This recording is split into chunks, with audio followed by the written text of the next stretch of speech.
The boys are back. Proper MMA podcast. Interesting week, Sam. We have got, I'm going to butcher this name to even get us going. I'm going to keep it easy. UFC 306. It is now called Ridgia Season Noche UFC. Like I said, I've butchered that. I apologize for all the people who were very on the names, but that's my attempt. It's in all the Saudi Arabians watching. Yeah, please, if you're upset, blaming the car. It's not my strong suit, but hopefully I'll get you some picks and make you all the money back in and make you happy, because we've got a big event. It's obviously in the Sphere. It's going to be like nothing we've ever seen before. They're saying it's all Mexico based. We've got Mexican fighters in every single fight but the main event. They've spent 20 million on this, Sam. It's going to be one of the biggest production value UFC events we've ever seen. Probably be pretty nice after what we saw in the Manchester one, where I'd say production value wasn't on the top expenditure of the night, and they just wanted the UK fans to be to be rowdy and loud as they normally are. This one's going to be all about value. They've got six 90-second, 2-3 minute long videos telling the history of Mexican fighting, its long storied history, from the boxing, from the MMA, from the everything they've ever done throughout the years. It's going to be incredible production value. Be one that you can have record, watch it like a movie. There'll be some good fights. Without getting into the negative, Sam, there's only 10 fights, so it shouldn't last as long in terms of the fight time, but I think they're going to make up with it with all these other things that are going on.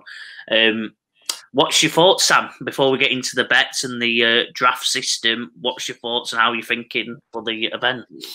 Yeah, I'm looking forward to it now. Like I said, a lot of money spent.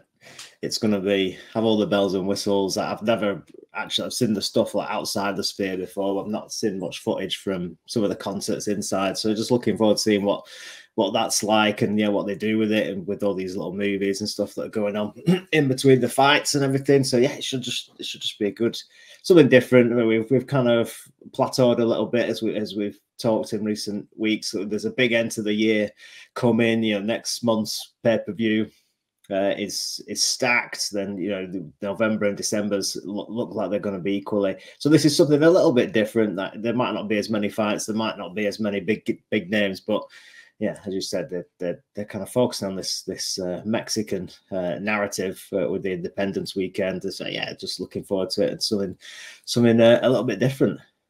Yeah, so I'll get even more into it just quickly. So, like I said, they're all between 90 seconds long. It's actually produced by film director Carlos Lopez Estrada. Barassi, the UFC CEO, the chief content officer, said each fight's going to have a different world image in the background with different LED screens supported. So it's just going to be like nothing we've ever seen. Each fight, different part of the world, different area. It's going to be crazy. It's going to be interesting. So yeah, I'd get it on record, stay up, watch it. It's going to be great content value. Yeah, like you said, Sam, let's hope it lives up to it.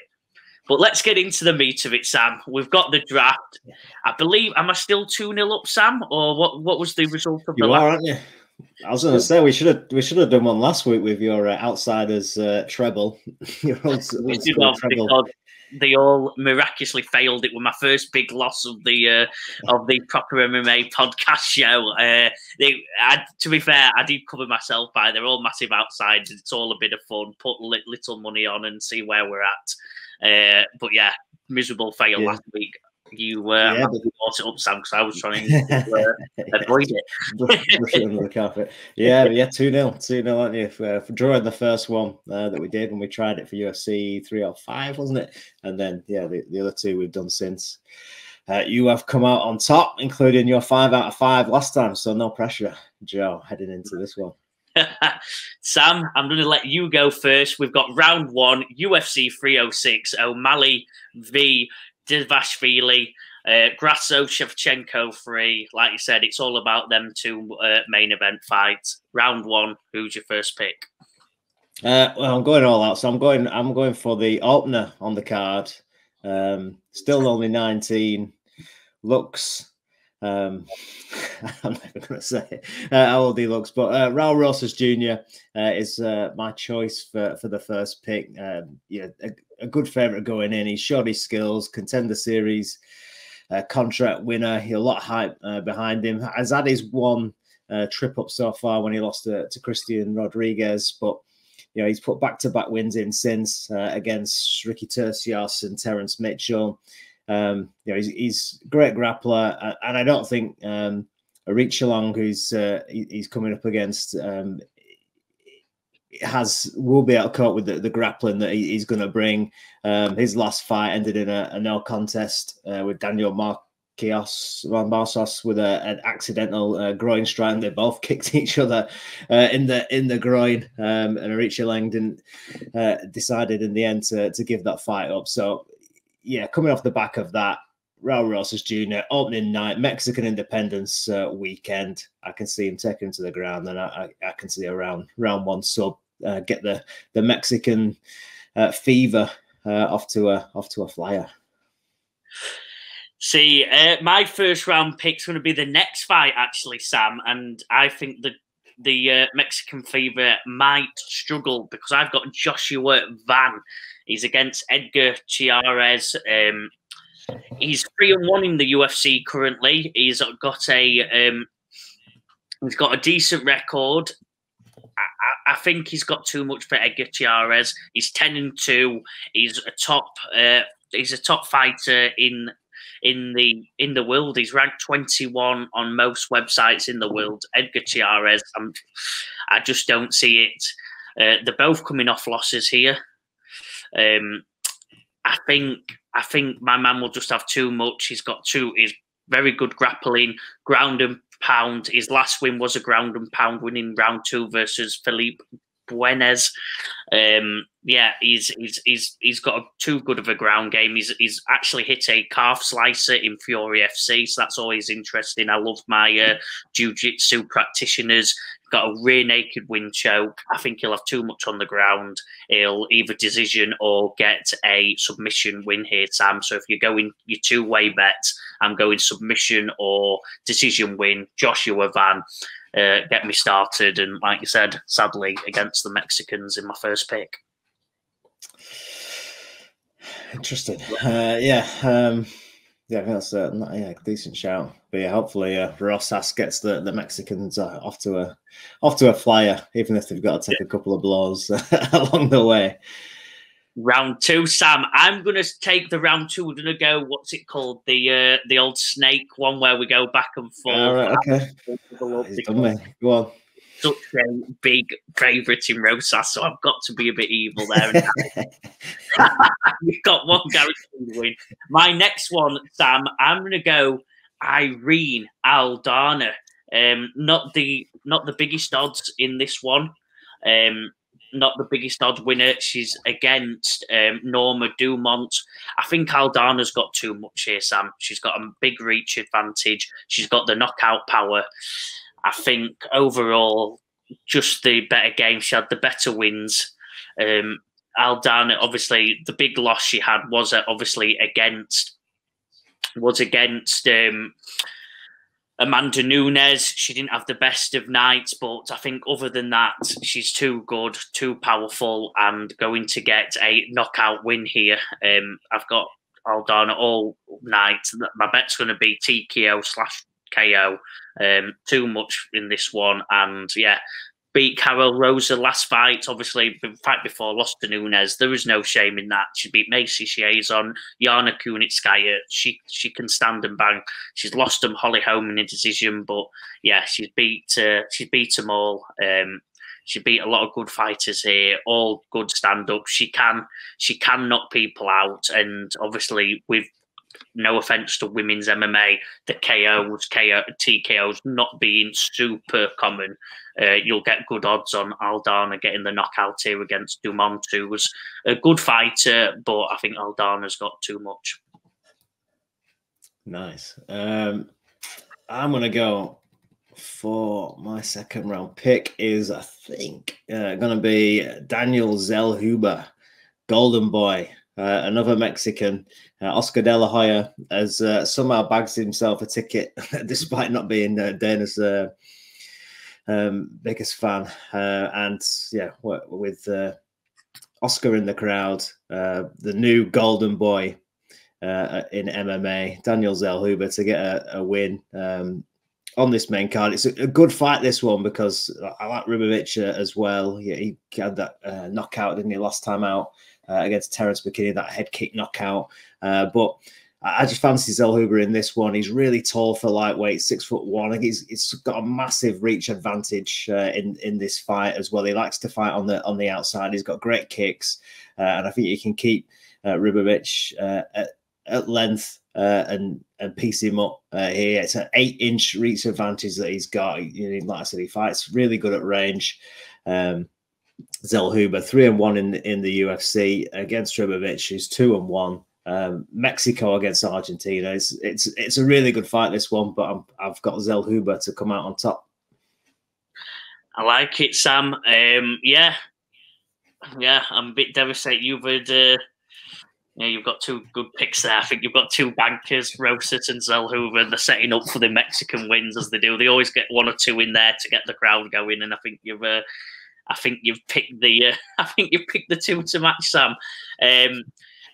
I've got to be honest, Sam. It's round 3. It's the snake draft, so you go next. Ah, excellent. Do you know what? I think I'm going for another Mexican, the star of the press conference yesterday, despite him doing it in Spanish, and I have no idea. It was the best Spanish trash talk I've ever seen. I'm going for Ronaldo Rodriguez, who is on the main card. And this fight on the main card is probably the one that's caused the biggest kind of debate from fans and pundits and stuff. Want to know in the UFC, Rodriguez against Ode Osborne, who has a losing record now in the UFC, an entertaining fight and nonetheless. Ode Osborne, but he's lost his last 2 back-to-back submissions, back-to-back rear naked choke losses. He's lost 3 of his last 4 as well, although he did get a decent win over Charles Jourdain. He's got 3 submission losses in the UFC, and Ronaldo Rodriguez has a number of submissions. He won his debut against Denis Bondar by submission in the UFC. He's on a 6-fight win streak. So he's got subs on his regional records as well prior to getting into the UFC, and I think Ronaldo Rodriguez, Lazy Boy, was fired up at the press conference yesterday, giving it all sorts to Ode Osborne. It was a real good little exchange that they had, and yeah, I'm bought in on Lazy Boy, Ronaldo Rodriguez, to make it 3 Mexicans in my team. I like it. So yeah, I think you're on the way to 3 out of 3 there. It would be, to be honest with you, I think it'd be shocking if any of them 3 lost. You're playing the odds game. Yeah, you've got three favourites and 3 good fighters that I think, like I said, they're setting up to get a few bankers in there for the crowd. I'll go my one, Sam, and I'm going to caveat this one. I'm not too confident, you know. I've not seen loads of this fighter. I've not seen loads of the other fighter, but I'm playing the odds game because I think we'll go main. It's lined up that we're going main event fighters next. I'm going to play the odds. I've got Yasmin Jaguri. She's 2-11 favourite. Like I said, massive favourite here. I'm going through her record. She's obviously 10-1. 1-1 in the UFC so far. Big TKO puncher, very athletic, and obviously, as we know, in the women's division, up to a standard, the bigger, stronger fighter normally gets you the wins, and then they get found out later on. I don't think she's going to get fully found out yet. She'll probably have too much for Ketlin Zuza. But again, not too confident, but the bookies know something I don't, and it is the draft. I want to keep my winning record, so I'm playing the odds. Yasmin Jaguri put her in a treble, put her in a quadruple, and just get that bit of extra value because there is some bankers here. Get Roses, Yaguri, and a few fun ones who you like in the quadruple, and I think that's where you get your value on UFC betting. So yeah, again, Yasmin Shiguri, round 3, playing the odds game. I'm in. Nice. Yeah, she was on my list. She was my next pick. It's now back to me, Sam, in round 4, and I'm going to the main events here now. I can't ignore them, and I've got some big takes. I'm going Valentina Shevchenko. Ooh. I know it's against what everyone's thinking. Obviously, they fought before. I thought she won before. That's what I'm going with. I thought she won the fight. I like Valentina. She's a big name. She is 36, so you've got to be worried. Grasso's the younger fighter. Probably it's her time. But as we saw with Amanda Nunes, these Nunes, Shevchenko just levels above everyone else. Shevchenko have got to learn from doing that daft head triangle takedown where they wrap around, and it always gets them in trouble. It got her in trouble in the Grasso fight. I think I'm hoping that she's really worked on a bit of the grappling exchanges. I think she can win them. That she just makes some silly mistakes in them exchanges, but I think she'll take this one to the ground. And then she's always good for a knockout anyway. I'm not going deep into the bet. I'm just taking the value. Like I said, she is the underdog. You're getting value here, and I think Shevchenko is going to ride off into the sun a bit like Nunes did as a champion. Come on, Sam. Come against me. I've let you take the favourite. Come on. I think I'm going to take you on and just go for Grasso, just because. Yeah, when I've looked at this one, I do see, like, obviously Shevchenko. You know, she's had her moments in both fights. She was likely to win the last fight. Obviously, the 10-8 in the 5th round that was given to Grasso, but I just think that Shevchenko in both fights has made mistakes, and obviously in the first fight, Grasso capitalized on it in the 4th round, you know, jumping on that submission, and then she almost did it again in the 5th round, which led to that 10-8 round that probably shouldn't have been, but the fact was again Shevchenko made a mistake. Grasso hurt her again as well in the 2nd round. Florida, boxing's looked great in both fights. Like you said, Shevchenko has been able to mix up the wrestling and things. And I just think that Grasso, yeah, like you said, she's the younger fighter. She's got that championship mentality now. She's been the champion for a couple of fights. She's growing with it. Obviously, they've been around each other for the Ultimate Fighter, things like that. And I just kind of see that has given Grasso something extra to her personality and aura as champion, and she's a bit more confident now. And you know, should Shevchenko make any kind of mistake again, I can see, you know, Grasso being as ruthless as she was in that first fight, and almost, you know, was in the second as well. So I'm gonna go against you and go Alexa Grasso to remain champ. Someone must win now. We've gone against each other for the first time. Like I said, of this draft, we could have gone. We could be 3-3 so far. There will be a winner this week, Sam. You obviously hoping it's you. I'll take your 3 before then. Anyway, I think I've made the riskier picks up until then. So let's see who wins the 4th round of the draft. But it's the 5th round, Sam. Your first pick. Who's your last pick of this fight night, of this UFC? Sorry, Noche big event. I think I'm going for. I want to go for the Sugar Show to keep rolling, just so we can talk about the main event, really. But I do fancy O'Malley to win. Obviously, the kind of clear routes to each fighter's victory are pretty obvious in this one. You know, O'Malley with his great footwork and, you know, such an accurate sharpshooter with his, you know, picks his punches and kicks. And I think that just might be the difference. I've kind of gone back and watched through gritted teeth a few of Merab's fights over the last couple of weeks, just so I could remember some of them. Because you see, you kind of think of him as, you know, with his combat sambo background, that he takes people down, but you know, a lot of the time he doesn't. He just puts people off with his constant just cardio and just will to try and get a takedown. But against Jan, it was a record 49 attempts. He only got 11. He didn't get any against Aldo, but came out the unanimous decision winner in that. Obviously, he dominated Cejudo in the second and third round with the wrestling. But I don't know.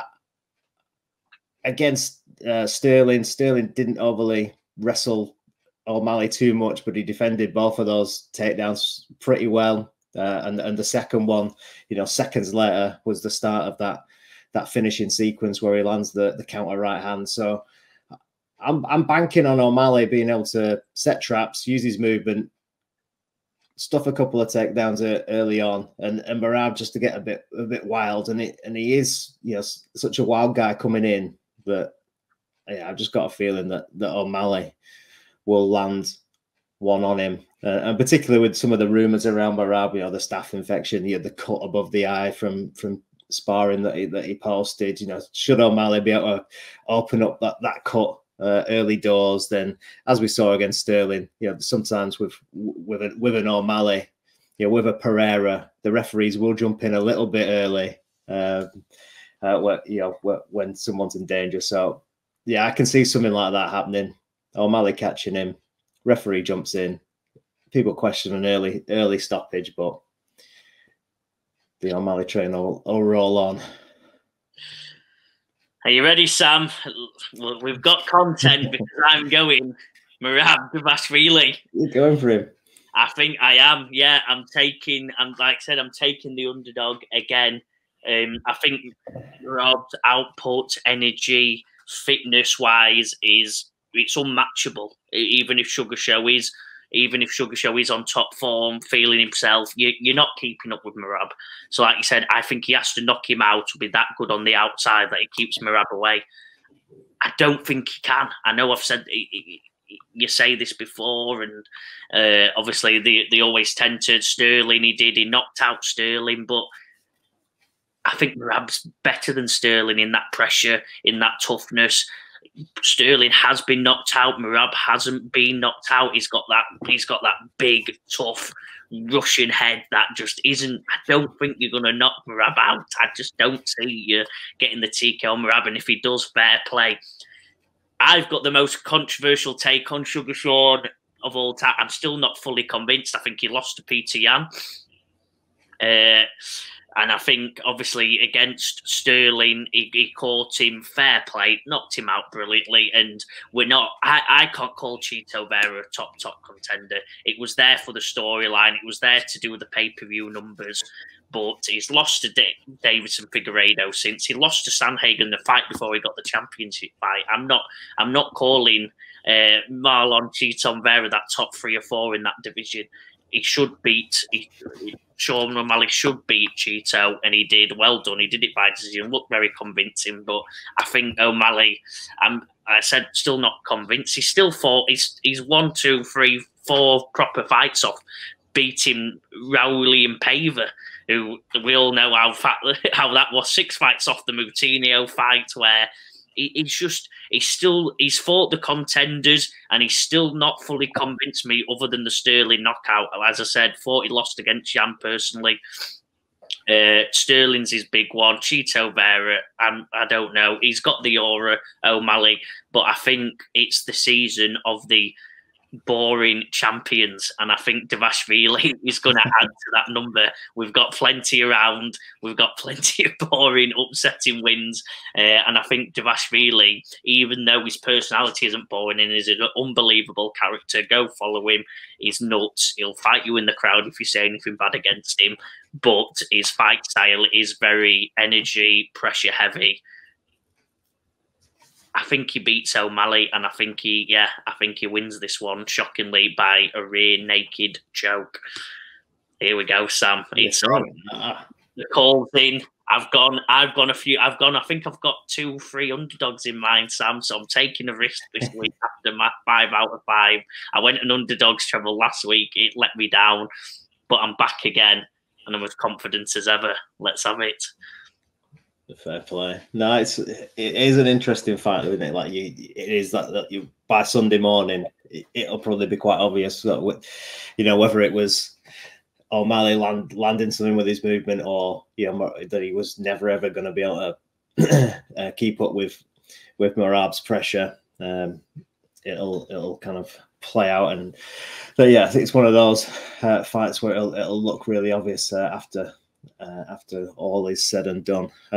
One fight we didn't touch on. What's your take on a fight we have discussed before, because it fell out from 303 when it was made at short notice, just because it is such a good fight.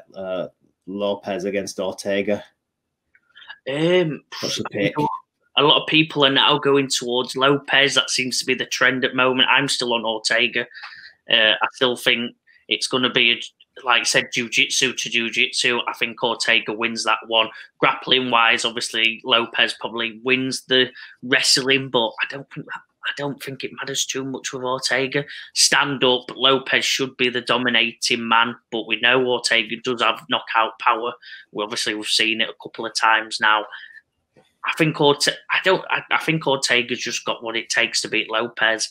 I don't think Lopez is that top two in the division, and I think he's about to get checked by. I think Lopez loses this one. Sam, what's your thoughts?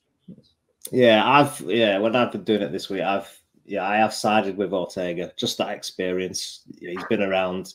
He doesn't have the numbers, does he, of like someone that has been in the UFC for 10 years. He's kind of had injuries and inactivity periods, but he is just a wild guy, and he gets the job done. It should be a great fight, but I just think, that experience, the top level experience. He's only lost to Volk and Holloway. Obviously the Rodriguez one where he had to retire with the dislocated shoulder, lost that one, but avenged that against Rodriguez. I suppose the inactivity for Ortega, having only just come back and then was preparing to go to 55, and now he's kind of back in this mix at 145, having taken this Lopez fight. But I'm siding with Ortega, I think on this one. But yeah, I've kind of with this one mainly looked at bets like around, it not making round 3 or under 2.5 rounds or under 1.5. Those kind of bets, really, that it's so wild, anything could happen. But yeah, I side with Ortega. Just